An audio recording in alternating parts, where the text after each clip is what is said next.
जी की पूजा करते हैं दिन भर और उनको जो भी चाहिए मिल जाता है। जिस दिन से हम लोग वोट मांग करके आए हैं, जिस दिन से शुरुआत हुई है, उस दिन से प्रशासन लगा हुआ है कि वोट ना पड़ पाए।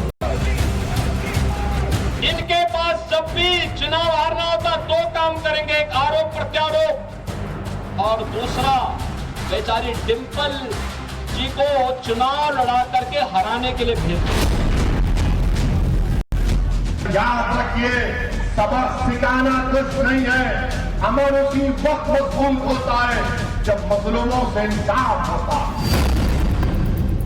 और कह रहे थे कि बीजेपी जो है गढ़ है इन लोगों का, तो इतनी कोई 15% 20% वोट शेयर पहली बार अगर कोई पार्टी जाए तो बड़ी बात है। नमस्कार दर्शकों, मैं हूं नाविका कुमार और हाजिर हूं लेकर सवाल पब्लिक का। इन दिनों पब्लिक का सवाल यही है कि आखिर बीजेपी में ऐसा क्या है जो लगातार चुनाव जीतती जा रही है।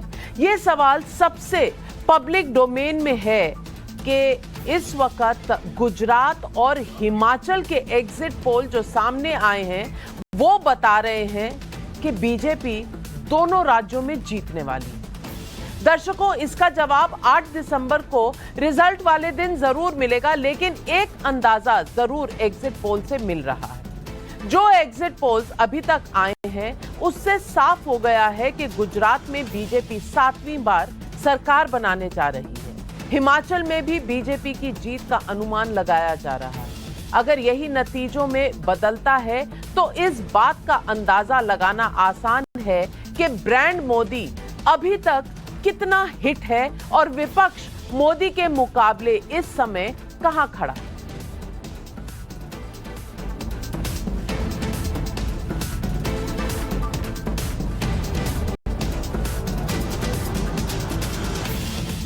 मैंने आपको सिर्फ times now, Navbharat, ETG research के सर्वे ही नहीं दिखाए, बल्कि पोल ऑफ पोल्स भी दिखाया है, जिसमें गुजरात में बीजेपी को 136 सीटें मिलती नजर आ रही हैं और ये है औसत सीटें। कुछ चुनावी एग्जिट पोल्स तो ये भी बता रहे हैं कि 145 तक ये जा सकता है। बीजेपी की सरकार तो बनती दिख रही है, जबकि गुजरात में बदलाव का दावा करने वाले केजरीवाल जी की पार्टी अब एमसीटी तक सिमटी नजर आ रही है। एग्जिट पोल के मुताबिक आम आदमी पार्टी को एमसीडी में जीत मिलती दिख रही है और शायद गुजरात का जीतने का जो दावा था कहीं ना कहीं फीका पड़ गया। लेकिन सवाल है कि बड़े बड़े दावे करने वाले केजरीवाल एग्जिट पोल रिजल्ट में गुजरात में क्यों फ्लॉप होते नजर आ रहे हैं। आपको केजरीवाल के बयान सुनवाती हूं, एग्जिट पोल से पहले और एग्जिट पोल के बाद। सुनिए दिल्ली के मुख्यमंत्री अरविंद केजरीवाल। गुजरात में आम आदमी पार्टी की सरकार बन रही है, ये आज आप नोट कर लीजिए, भविष्यवाणी सही होगी।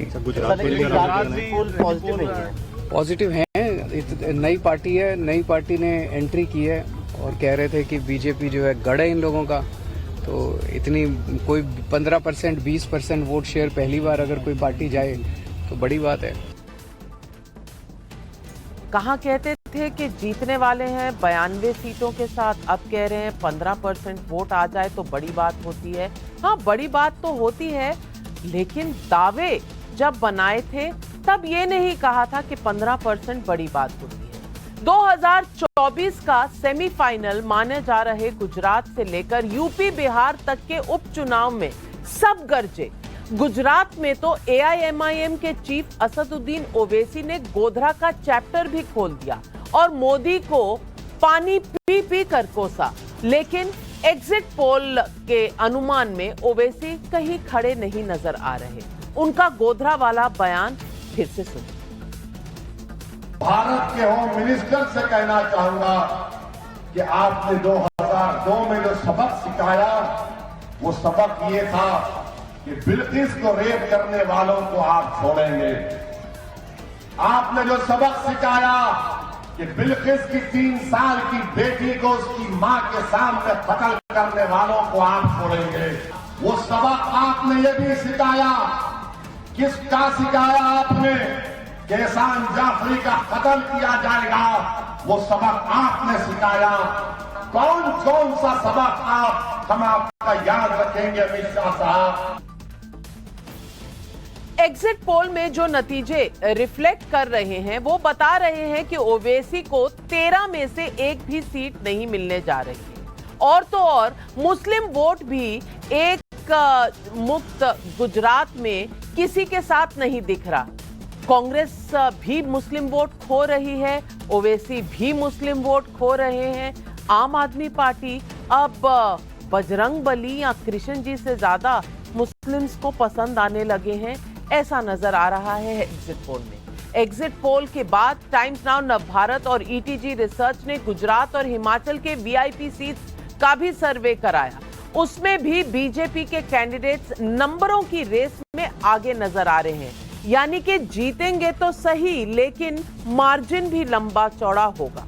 मेरा मतलब यह है कि गुजरात में इस बार जीत हार का मार्जिन जो है वो शायद चौंका सकता है। गुजरात के बड़े चेहरों की एक एक सीट का एग्जिट पोल हम आपके सामने रख रहे हैं और ये आपके स्क्रीन पर नजर आ रहा है। हिमाचल में भले मुकाबला कड़ा दिख रहा है लेकिन मार्जिन जहां जीत है वहां बड़ा है। गुजरात और हिमाचल के अलावा उत्तर प्रदेश के मैनपुरी में भी पूरे देश का इंटरेस्ट है, क्योंकि ये सिर्फ मैनपुरी का उपचुनाव नहीं बल्कि मुलायम परिवार की बहू और पूर्व सीएम अखिलेश यादव की धर्मपत्नी डिंपल यादव की साख का सवाल है। पब्लिक जानना चाहती है कि मुलायम सिंह के समय से समाजवादी पार्टी का ये किला बचेगा कि नहीं, क्योंकि इससे पहले के उपचुनाव में समाजवादी पार्टी रामपुर और आजमगढ़ जैसा अपना गढ़ गंवा चुकी है और इस बार जिस तरीके से अखिलेश ने धांधली की बात की है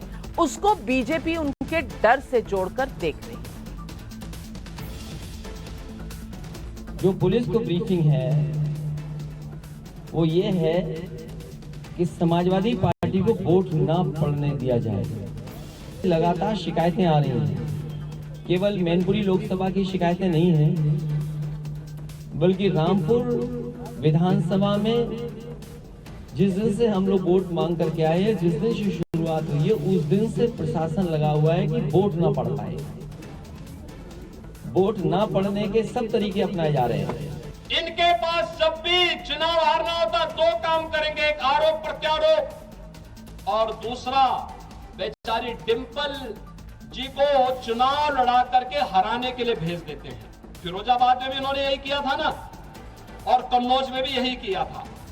चुनाव हारना है तो उनको आगे कर देते हैं। दर्शकों, हम आज के एग्जिट पोल से 2024 में क्या होगा इसका अंदाजा आपके सामने रख रहे हैं, इसलिए हम बिहार से उस कुर्नी उपचुनाव की भी बात करना चाहते हैं जिसमें सीधे सीधे तेजस्वी प्लस नीतीश के सामने बीजेपी और उसकी सहयोगी पार्टियां हैं। कुर्नी का रिजल्ट भी 8 दिसंबर को आना है, लेकिन हमारे पास जो इनपुट आ रहे हैं ग्राउंड जीरो से उनके मुताबिक बीजेपी भी ये सीट भी निकालती हुई नजर आ रही है। अगर ऐसा हुआ तो ये चौंकाने वाले नतीजे होंगे, क्योंकि इससे पहले मोकामा और गोपालगंज के उपचुनाव में मुकाबला 1-1 की बराबरी पर छूटा था। नीतीश कुमार तेजस्वी यादव अगर मोकामा जीते थे तो बीजेपी गोपालगंज। अब अगर कुर्नी में बीजेपी की जीत होती है तो ये बड़ी बात होगी। उधर कांग्रेस के विरोधी कह रहे हैं कि राहुल को चुनाव की नहीं बल्कि भारत जोड़ो यात्रा की चिंता है। ऐसे बयान तब और ज्यादा आए जब एग्जिट पोल में कांग्रेस के लिए कई बड़ी खुशखबरी नहीं नजर आ रही उनके। अगर पार्टी हिमाचल जीत जाए तो बड़ी बात होगी, क्योंकि 90 दिन की भारत जोड़ो यात्रा में राहुल गांधी हिमाचल और गुजरात की तरफ गए ही नहीं, गुजरात में कुछ घंटों के लिए जरूर गए। बीच चुनाव में उन्होंने ये भी कहा था कि उनकी यात्रा चुनावी नहीं बल्कि एक तपस्या है। सुनिए राहुल गांधी जी का ये बयान। मेरे साइड से ये मेरी जिम्मेदारी है और एक तरह से मेरी तपस्या है। जो तपस्या करता है वो इसलिए तपस्या नहीं, किसी कारण तपस्या नहीं करता है कि मैं वो चाहता हूं या वो चाहता हूं या वो चाहता हूं। मुझे कोई इंटरेस्ट नहीं है। मुझे लगा कि इस देश में जो नफरत और हिंसा फैलाई जा रही है वो इस देश के लिए खतरनाक है। मुझे कुछ ना मिले तब भी ये मेरी जिम्मेदारी है और उसको मैं करूंगा, पूरा करूंगा। एक्सपर्ट्स का कहना है कि चुनाव में राहुल का गुजरात नहीं जाना एग्जिट पोल में रिफ्लेक्ट कर रहा है। इन सब के बीच आज पब्लिक का सवाल उठता है कि राहुल की तपस्या से क्या निकला। वोट तो और भी फिसलते नजर आ रहे हैं। सवाल नंबर 2, अखिलेश यादव के लिए मैनपुरी और रामपुर जैसा किला बचाना भी मुश्किल क्यों दिख रहा है। सवाल नंबर 3, गुजरात जीत का दावा कर रहे अरविंद केजरीवाल क्या एमसीडी में ही सिमट जाएंगे। और सवाल नंबर 4, अगर सेमीफाइनल ऐसा है तो 2024 का फाइनल कैसा होगा। मतलब विपक्ष मोदी के सामने कहां नजर आ रही है, ये आज पब्लिक सवाल पूछ रही है। और आइए इन सवालों के जवाब हम लेते हैं। हमारे साथ जुड़ रहे हैं बीजेपी के राष्ट्रीय प्रवक्ता शहजाद पूनावाला, अवनीजेश अवस्थी जी पॉलिटिकल एनालिस्ट हैं, रवि श्रीवास्तव जी राजनीतिक विशेषज्ञ, तहसीन पूनावाला राजनीतिक विशेषज्ञ, कांग्रेस पार्टी की बहुत दम भरते हैं और आज शायद ये भी पदयात्रा पे निकलने की सोच रहे हैं। आशुतोष जी वरिष्ठ पत्रकार, अवधेश कुमार जी भी वरिष्ठ पत्रकार हमारे साथ हैं और तहसीन पूनावाला जी, समय आ गया है कि अब आप भी पदयात्रा पर निकल जाए, क्योंकि कांग्रेस पार्टी हिमाचल में तकरीबन सारे पोल ऑफ पोल्स जो हैं वो बीजेपी की जीत दिखा रहे हैं। गुजरात में आपकी लुटिया बस डूबने के कगार पर है और राहुल गांधी चलते चले जा रहे हैं, चलते चले जा रहे हैं। क्या खोज रहे हैं पता नहीं, पर कम से कम वोट तो नहीं खोज रहे और वो आ भी नहीं रहे आपके पास। नहीं मैम, सबसे पहले तो पदयात्रा पर निकलना अच्छी बात है। तो गांधी का मुल्क है, गांधी खुद पदयात्रा पर निकलते थे, गोडसे का मुल्क थोड़ी ना है। बट अहम बात यह है, मैं अब भी मानता हूँ और आपके शो पे मैंने बार बार कहा है, कांग्रेस हिमाचल जीत रही है, जीत रही, जीत रही।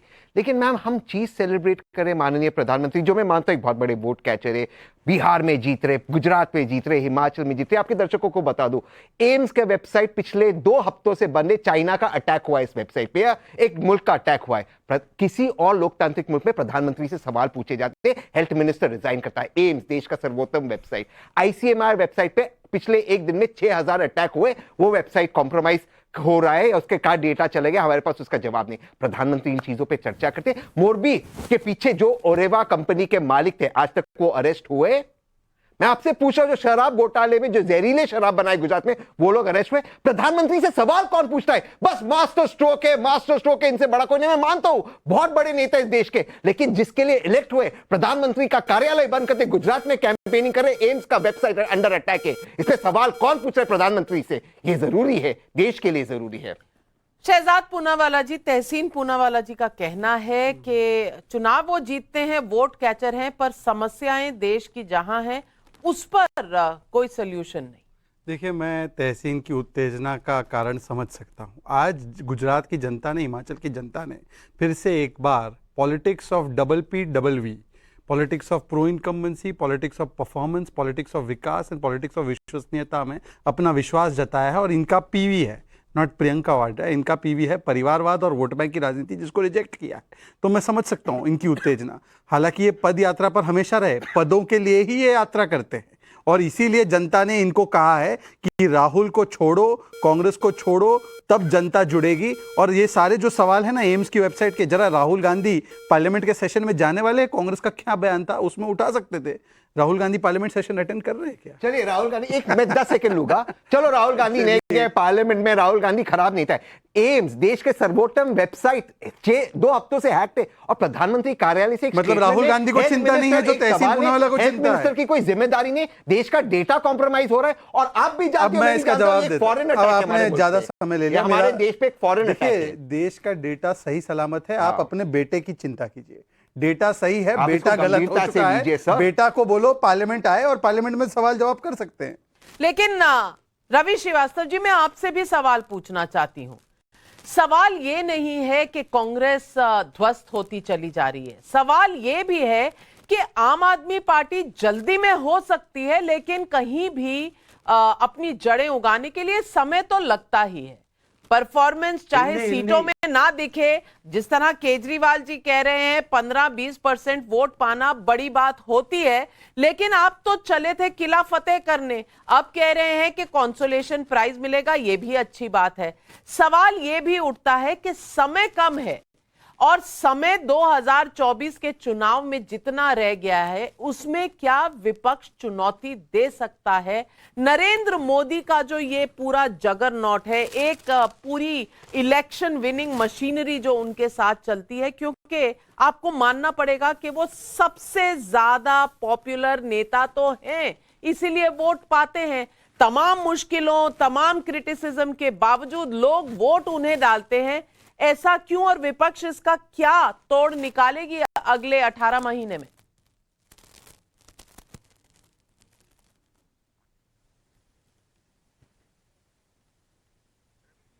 रवि जी, ये सवाल आपके लिए।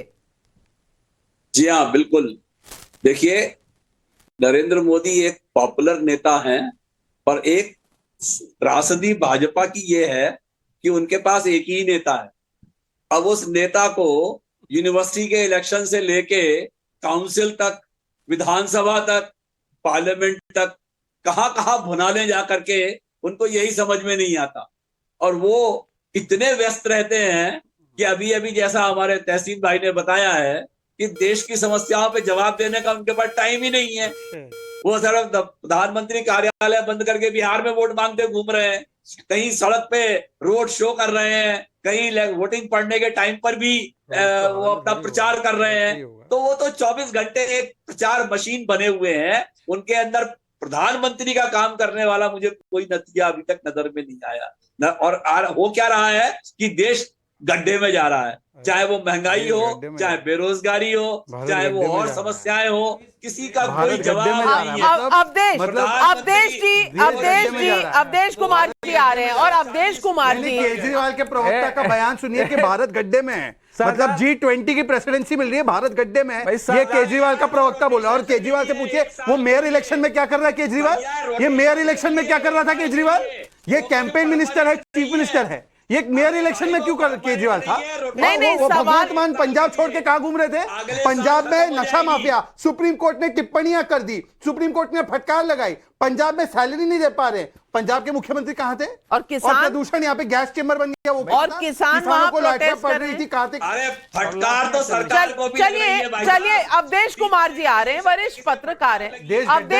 अवधेश कुमार जी, सवाल ये है कि विपक्ष जितनी मर्जी आलोचना कर ले प्रधानमंत्री जी की, नरेंद्र मोदी की आलोचना से इनका दिन शुरू होता है और रात ढलती है, लेकिन जीतते फिर भी नरेंद्र मोदी हैं। वो बनाया है सबने, मीम आएगा तो मोदी ही। ये सब देखने के बावजूद ये थकते नहीं है, पर इनके पास कोई स्ट्रैटेजी भी नहीं है कि रोका कैसे जाए इस इलेक्शन जीतने वाले रथ को। देखिए, आपने अभी आम आदमी पार्टी के समर्थक, कांग्रेस के समर्थक, दोनों से नविका जी ने सवाल पूछा, लेकिन उन्होंने अपनी पार्टी के बारे में कुछ बोला ही नहीं है कि हमारे साथ क्यों ऐसा हो रहा है।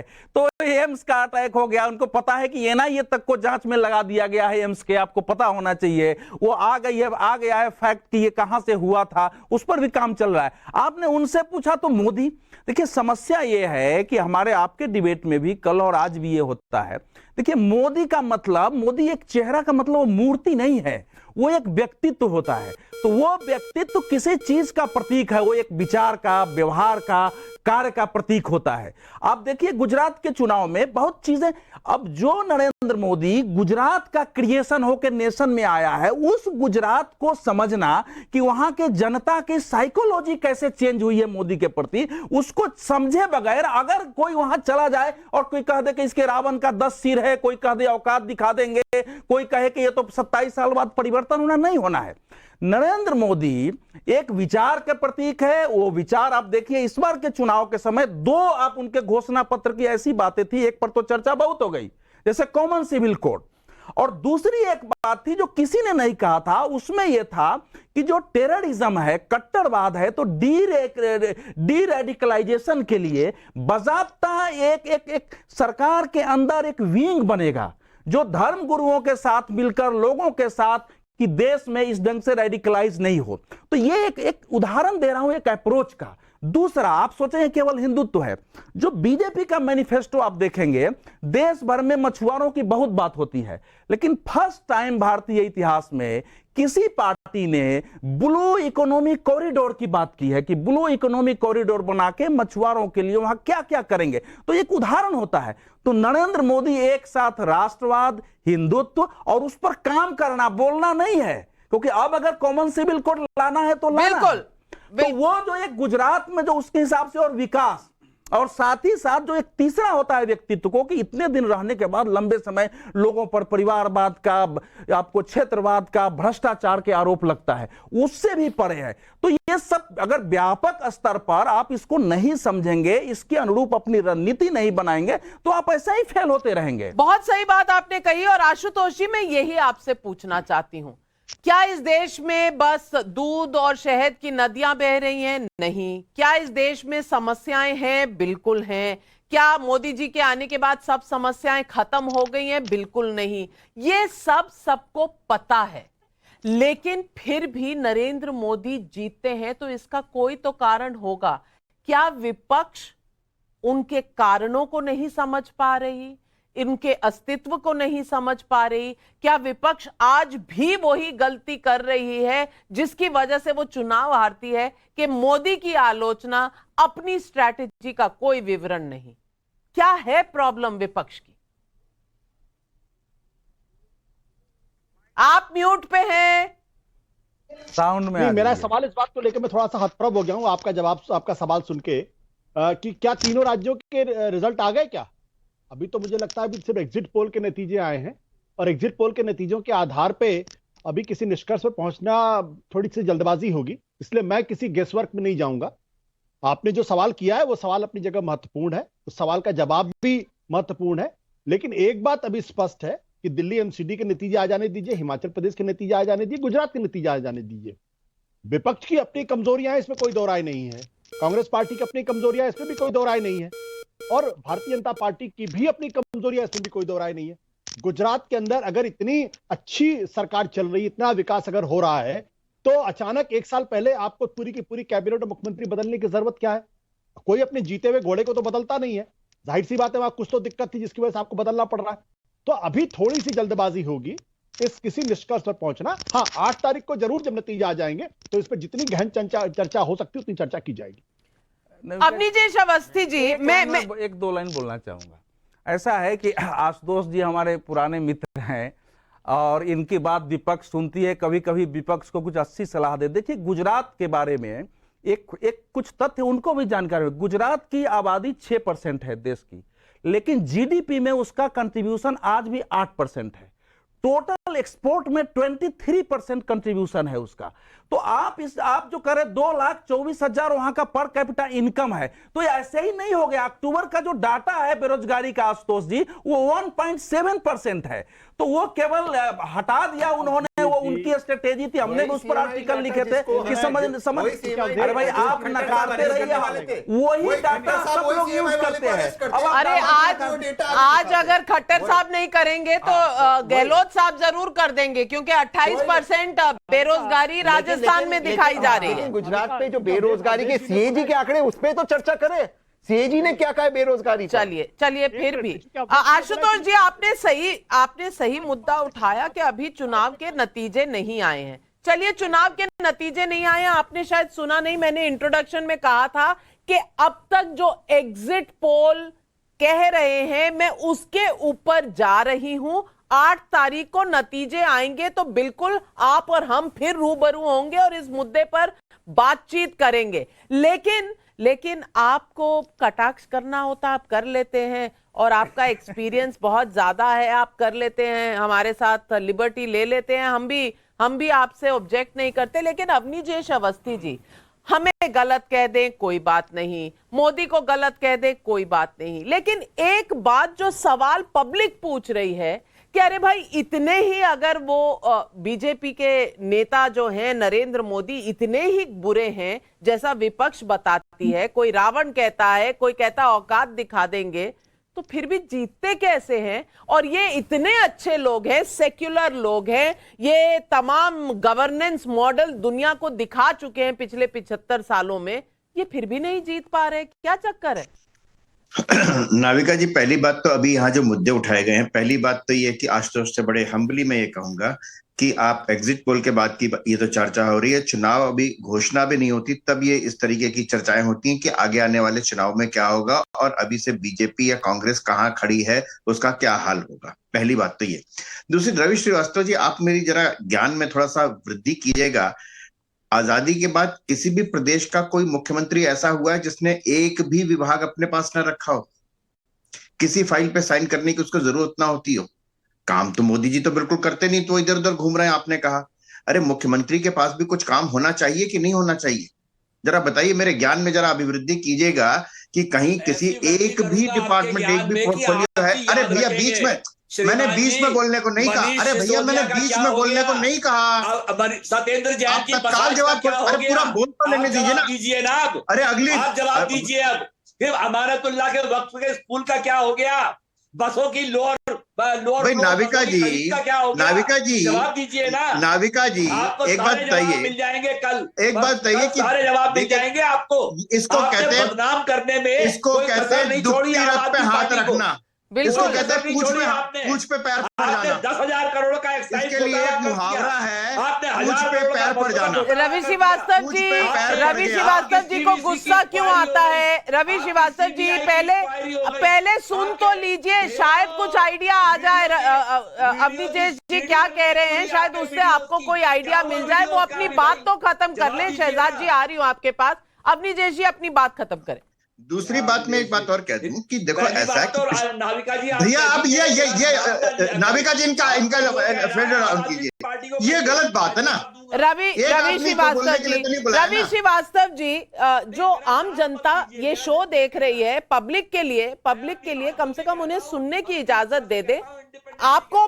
आपको बैठने के लिए नहीं बुलाया। आप एक एक करके बात करेंगे तो ही पब्लिक सुन पाएगी। जैसे ही वो खत्म कर लें आप जवाब दीजिएगा। और फिर शहजाद जी, अब नाविका जी, एक बात और बड़ी महत्वपूर्ण है। एमसीडी में अगर आप आती है तो अरविंद केजरीवाल की एक बहुत बड़ी इच्छा पूरी हो जाएगी। वो पिछले बार सिंगापुर में मेयर कॉन्फ्रेंस में जाना चाहते थे, उनको जाने नहीं दिया गया। भाई ये मेयर की कॉन्फ्रेंस है, मुख्यमंत्री की नहीं है, आपको इन्विटेशन भी नहीं आया और आप कह रहे हो कि केंद्र सरकार हमें इजाजत नहीं दे रही। तो इस बार हो सकता है दिल्ली के मेयर बनकर के वो वहां पे सिंगापुर की कॉन्फ्रेंस में जा सके।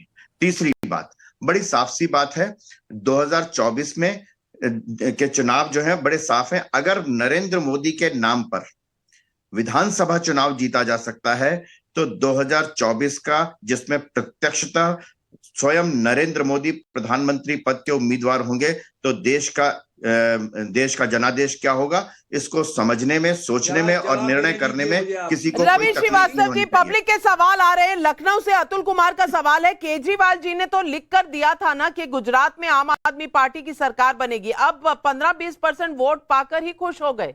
जवाब इस बार कसम नहीं खाई उन्होंने। रवि श्रीवास्तव, अरे ये क्या बात हुई? अभी तो नतीजे आए कहाँ हैं?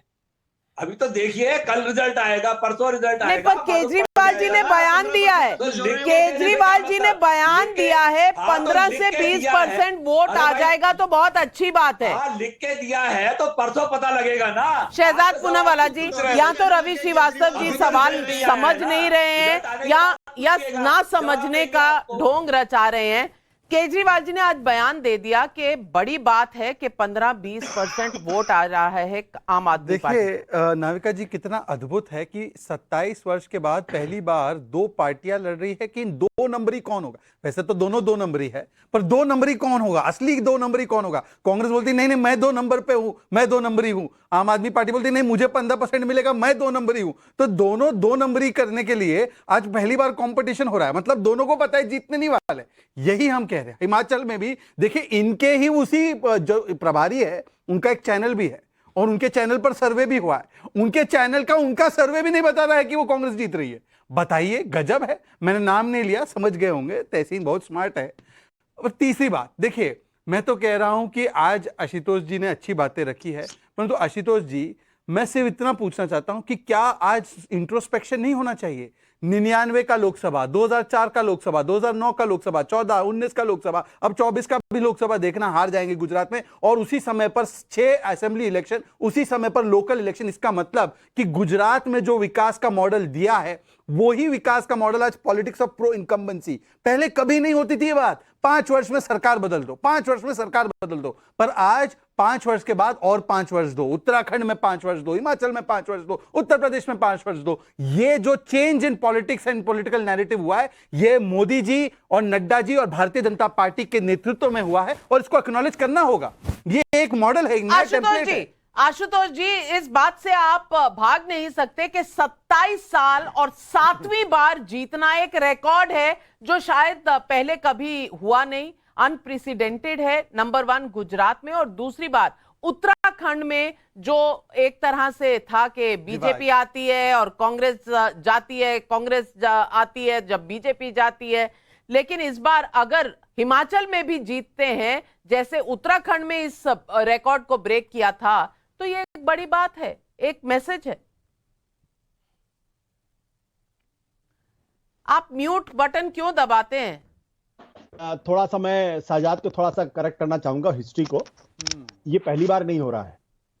असम में लगातार 3 बार कांग्रेस पार्टी की सरकार बनी, दिल्ली में लगातार 3 बार कांग्रेस की सरकार बनी, मध्य प्रदेश में लगातार 3 बार बीजेपी की सरकार बनी, छत्तीसगढ़ में लगातार 3 बार जो है बीजेपी की सरकार बनी, महाराष्ट्र में लगातार 3 बार कांग्रेस और एनसीपी की सरकार बनी, और उसके साथ साथ नरेंद्र मोदी लगातार 3 बार वहां के मुख्यमंत्री बने। तो ऐसा नहीं है कि अचानक नरेंद्र मोदी जी के आने के बाद से गुजरात का मॉडल है। और भी बहुत सारे स्टेट है जहां ऐसा, हिमाचल प्रदेश में भी एक बार लगातार 2 बार कांग्रेस की सरकार बन चुकी। Factual point, okay, rebuttal from Shehzad Poonawalla. Factual वही बोले। मैं 10 सेकंड में सिर्फ एक एडिशन करना चाहता हूं। आशुतोष जी 10 सेकंड, केवल 10 सेकंड आप ही बोलिए, 10 सेकंड केवल। उत्तर प्रदेश में पिछली बार सरकार कब रिपीट हुई? उत्तराखंड में पिछली बार सरकार कब रिपीट हुई? यही मैं कह रहा हूं, यह पॉलिटिकल इतिहास रचा गया है। और यह इसलिए हुआ है क्योंकि केंद्र में मोदी और राज्य में हमारे मुख्यमंत्री ने मिलकर एक नया politics of pro incumbency develop किया है। इसको मानने में आपको इतनी उत्तेजना हो? आप तो 2 नंबरी है सर, आप 2 नंबर पे ही रहिए। बिल्कुल। तहसीन पूनावाला आपके पास आ रही हूं। 2 नंबरी 10 नंबरी से बेटर है। अब 10 नंबरी एक मिनट, ये तो सही बात है और इसको भी आप भी मानेंगे, आप भी मानेंगे तहसीन पूनावाला जी के कहीं ना कहीं आप चले थे गुजरात में चुनाव जीतने, और आम आदमी पार्टी भी चुनाव जीतने गई थी, और वहां क्या हुआ? आपस में लड़ रहे हैं, भिड़ रहे हैं सिर्फ सेकंड पोजीशन के लिए। सारी तू मैं कांग्रेस और आम आदमी पार्टी के बीच में है। तो एक तो ये सवाल है, और दूसरा सवाल दर्शक का, रायपुर से अजय कुमार का सवाल है। मैं तहसीन जी से पूछना चाहता हूं कि लगता है विपक्ष की गाली इतनी फर्टाइल थी कि जितने अपशब्द मोदी जी को कहे गए उतना ही कमल खिलता चला गया। जवाब दीजिए, पब्लिक नोट करती है। जी, मैं उसका जवाब देता हूं, लेकिन शहजाद को एक फैक्चुअल करेक्शन कर दूं। देखिए, अगर आपके मुख्यमंत्री इतना अच्छा काम कर रहे थे तो सारे के सारे गुजरात के मुख्यमंत्री और कैबिनेट, मैम आप जानते हो टाइम्स नाउ नवभारत देख रहे थे और आपके रिपोर्टर्स को फोन कर रहे थे, हमें मोदी जी ने रखा है मुख्यमंत्री कि नहीं रखा है, बिना बुलाए उनको बाहर निकाल दिया। ये इतना डबल इंजन की सरकार चल रही थी तो उनको चेंज क्यों किया? और चेंज क्यों इतनी अच्छी चल रही थी? सर सुन लीजिए सर, इतनी सी सरकार चल रही थी तो मोरबी ट्रेजेडी के पीछे जो ओरेवा के मालिक उनको अरेस्ट कब कर रहे? अब यहाँ बता दीजिए, किसी को बीजेपी को चंदा दिया तो मामला कोर्ट में। अरे भाई, आप चंदा दिया कि नहीं? मैं दूसरे सवाल का उत्तर दे देता हूँ। मैं दूसरे, अब देखिए आपने छेड़ा तो सुन लीजिए। नहीं देखिए, जाना चाहिए था। अरे भाई, मैं मानता हूँ सवाल उठाएंगे तो यही उठाना था, यही उठाना था। इससे मैं एग्री करता हूँ सर, यही उठाना था, जहरीले शराब को उठाना था। ये गुजरात का जो गुजरात का मॉडल है मैडम, जिस आदमी के बारे में आप बात कर रहे हैं उसकी इतनी प्रतिष्ठा है कि उसके खिलाफ ये देखिए, एक मैं आपको एक लाइटर नोट पे एक बात बताऊं। एक है पीके जो एडवाइस देता है चुनाव से पहले, एक है टीपी, ये चुनाव हो जाते तब एडवाइस देते हैं। एडवाइस हमेशा एडवाइस पहले देते हैं, पीके की तरह एडवाइस पहले देते हैं कांग्रेस को। पर दूसरी बात देखिए, जो सवाल है जनता का उसका जवाब नहीं दिया। आज भी मौत का सौदागर बोला है। आज भी वाघेला ने, शंकर सिंह वाघेला जिनके सुपुत्र इनके टिकट पे लड़े हैं, उन्होंने मौत का सौदागर प्रधानमंत्री को बोला। ये प्रधानमंत्री को नहीं बोलते, ये गुजरात की जनता को गाली देते हैं। और इसीलिए गुजरात के लोगों ने विकास और अस्मिता माफ कीजिए तहसीन पूनावाला, मैंने यही मुद्दा उठाया था कि आपने ये तमाम मुद्दे गुजरात की जनता के सामने भी रखे और रवि श्रीवास्तव जी बैठे हैं, आम आदमी पार्टी ने भी ये मुद्दे रखे, लेकिन क्या बात है कि आपकी बातों पर विश्वास शायद नहीं बन रहा। अगर एग्जिट पोल के रुझान देखें, आपकी बातों पर बिल्कुल लोगों को विश्वास नहीं हो रहा और तकरीबन सारे पोल्स, और अगर हम पोल ऑफ पोल्स दिखा दें गुजरात के, तो तकरीबन सारे पोल्स दिखा रहे हैं कि लैंडस्लाइड रिकॉर्ड ब्रेकिंग परफॉर्मेंस इस बार भी रहेगा बीजेपी का गुजरात में। रवि श्रीवास्तव जी, ये गहरी बात है और इस पर सोचना पड़ेगा। आपने लोगों को मोरबी बताया, बेरोजगारी बताया, महंगाई बताया, फिर भी लोग आपकी बात क्यों नहीं मान रहे? इसका क्या कारण है? देखिए, लोकतंत्र में जनता जनार्दन होती है, जनता सबसे ऊपर है। हमारा काम जनता को रास्ता दिखाने का है। रास्ता न देखना वो जनता की इच्छा पर है। हमने तो अपना मॉडल बताया, हमने अपना दिल्ली का मॉडल बताया, हमने पानी, बिजली, सड़क, महिला सुरक्षा, बेरोजगारी, उन चीजों के बारे में बताया। हमने 4000 टन ड्रग अनलोड हुई वहां पे वो बताया। हमने 100 लोग भूत से पी के मर गए प्रोहिबिशन वाली स्टेट के अंदर, वो बताया। हमने पेपर लीक हुए जनता को, वो बताया। हमने सब कुछ बताया जनता को, सिवाय हिंदू, मुसलमान, सिख, ईसाई के नाम पे लड़वाने के अलावा हमने जनता को हर चीज बताई बोल क्या रहे कि भाई ये है, नहीं गोपाल इटालिया क्या बोल रहे थे? आपने केवल तिहाड़ दिखाया, आपने तिहाड़ में मालिश दिखाया, आपने तिहाड़ में नवाबी ब्रेकफास्ट दिखाया, यही आपने असली में दिखाया। जनता गुजरात की बहुत बहुत समझदार है रवि जी, गंजे से बाल उगाने का तेल नहीं खरीदती। देखिए वो गायब हो गए, गुजरात की जनता का नाम सुनते गायब। यही है आम आदमी पार्टी। सिग्नल की खराबी सिग्नल नहीं पकड़ पाया गुजरात की जनता ने कहा सिग्नल की खराबी है। लेकिन मुद्दा मैं एक और उठाना चाहती हूँ। और अवधेश जी मैं आपसे पूछना चाहती हूँ कि ये सिर्फ गुजरात और हिमाचल की बात नहीं है, ये बात हो रही है मैनपुरी की भी, ये बात हो रही है कोडनी की भी। कुडनी में, बिहार में भी जो एग्जिट पोल हैं बता रहे हैं बीजेपी एडवांटेज में है। मैनपुरी में अखिलेश यादव पहले से ही बता रहे हैं कि यहाँ कुछ ना कुछ धांधली हुई है, लोगों का कहना है, और बीजेपी भी कह रही है कि कहीं ना कहीं नर्वस है। तो अपना किला बचाने के लिए अगर अखिलेश यादव को चिंता हो रही है, और उधर डबल इंजन है, लालू प्रसाद यादव की पार्टी और नीतीश कुमार साथ हो गए हैं, लेकिन फिर भी अपने किले नहीं बचा पा रहे, तो कुछ ना कुछ कहीं ना कहीं विपक्ष की स्ट्रैटेजी में गड़बड़ तो होगी। नाविका जी, इसके उत्तर देने के पहले मैं दो पंक्ति आम आदमी पार्टी पर। देखिए, इस चुनाव का जो एक सबसे महत्वपूर्ण देश के लिए संदेश आने वाला है, खासकर गुजरात और हिमाचल से, कि लोगों ने ये मान लिया है कि ये सीरियस पार्टी नहीं है, ये केवल ये मुफ्त के वादे करके, और वो मुफ्त के वादे पर हमसे वोट लेना चाहती है, और लोगों ने इसको नकारा है। और आम आदमी पार्टी की छवि ऐसी बन गई है कि ये केवल मुफ्त की पार्टी है। ये पहली बार इतने व्यापक पैमाने पर उसकी छवि बनी है। इस छवि से निकलने में आम आदमी पार्टी को लंबा समय लगेगा, और ये छवि उसके अन्य राज्यों में विस्तार पर रोक लगाने वाली है, ये इस चुनाव से। अब मैं दूसरी बात पर आता हूं। देखिए, नहीं, इस बात पर रवि श्रीवास्तव जी की प्रतिक्रिया। आप ख्याली पुलाव पकाते रहिए।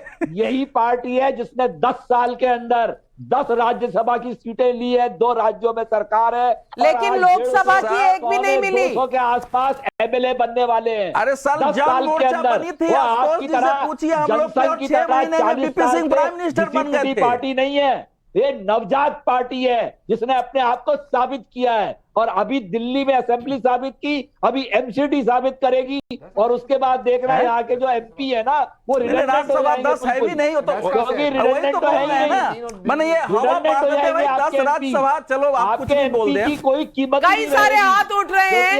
10 राज्यसभा सीटें हो गई हैं आम आदमी पार्टी की। आशुतोष जी पहले तो फैक्ट चेक कर लेते हैं रवि श्रीवास्तव जी को, और हमारे यहाँ लाई डिटेक्टर टेस्ट जो है वो बड़ा बेरहम है, किसी का भी झूठ हो पकड़ लेता है फट से। तो पहले तो बता दीजिए आम आदमी पार्टी की राज्यसभा में 10 सीटें हैं कि नहीं? मैं कहता 7 पंजाब के 3 दिल्ली के, मैं कहता 10 होनी चाहिए कायदे से। तो लोकसभा की एक भी सीट नहीं, ये बात सच्चाई है। देखिए, अभी अवधेश जी बड़े हमारे अच्छे बड़े पुराने मित्र हैं, हम लोगों के बीच में काफी नोकझोंक चलती रहती है। अवधेश जी, जन मोर्चा ने कभी चुनाव नहीं लड़ा था। जनता दल में भारतीय विश्वनाथ प्रताप सिंह में शामिल हुए थे, रामधन जी अकेले पड़े थे जन मोर्चा को लेकर। तो आप फैक्चुअली इनकरेक्ट है 1989 के चुनाव को लेकर, उसको थोड़ा सा दुरुस्त कर लीजिए। तेलुगु देशम पार्टी एनटीआर भाई लड़े थे इलेक्शन। अरे तो उस समय आप जानते हैं जैसे आपसे बात नहीं कर रहा हूँ।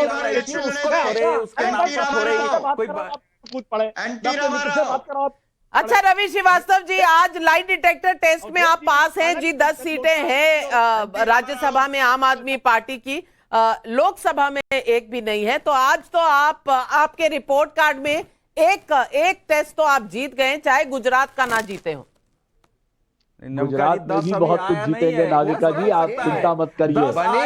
अभी आजकल पाला बदल की भी पंजाब होती है। पंजाब नहीं, पंजाब का वातावरण, राजनीतिक वातावरण बदल रहा है। जब आएगा 10 तब आएगा, इतना आसान मत मान लीजिए कि आगे आने वाले हैं। हमारे रिसर्च डिपार्टमेंट ने 4 है और 3 दिल्ली है, अभी 7 है, 10 नहीं है।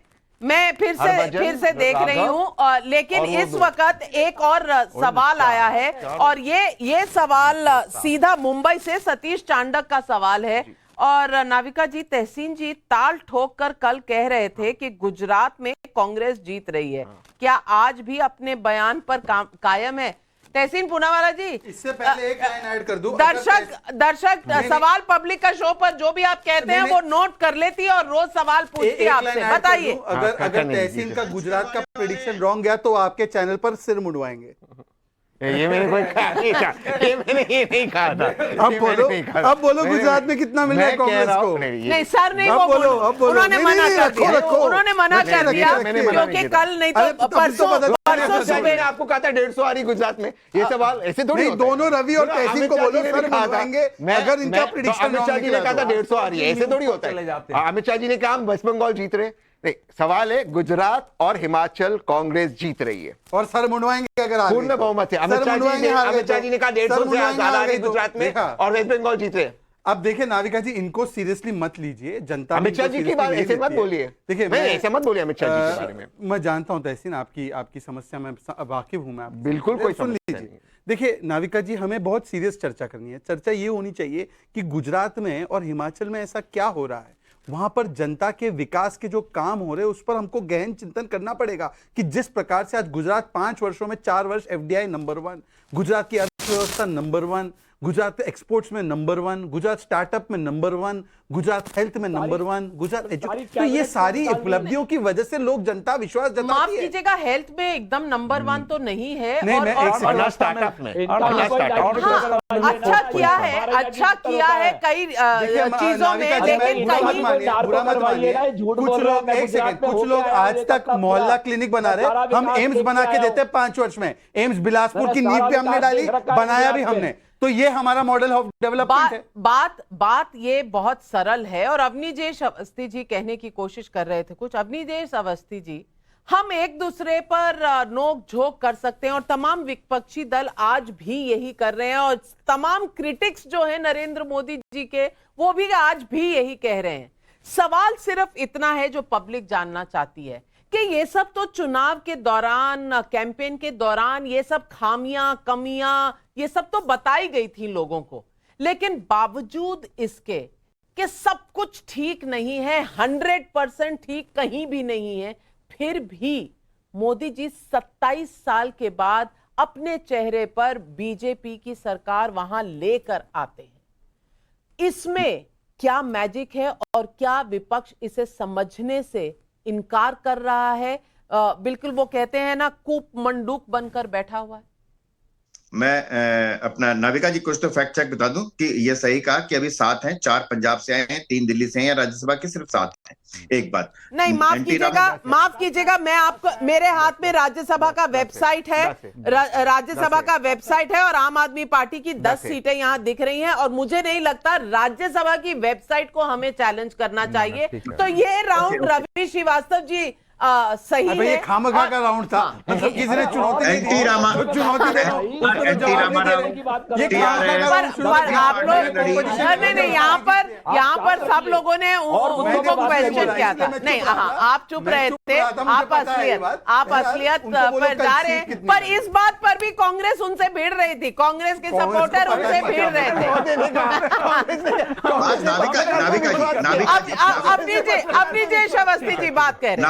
नाविका जी, हम बार बार बात करते हैं, बात बड़ी साफ सी, 27 साल तक लगातार, खास तौर से उस समय जिस समय 2002 के दंगों का, झूठे दंगों का, जिसमें वास्तव में नरेंद्र मोदी ने 1984 के अगर नरसंहार से तुलना करें तो वहां पर दोनों तरफ के लोगों को अच्छी तरीके से नियंत्रित किया गया और उन पर गोली चलाई गई। उसके बावजूद इतना बड़ा आरोप लगने के बावजूद वहां के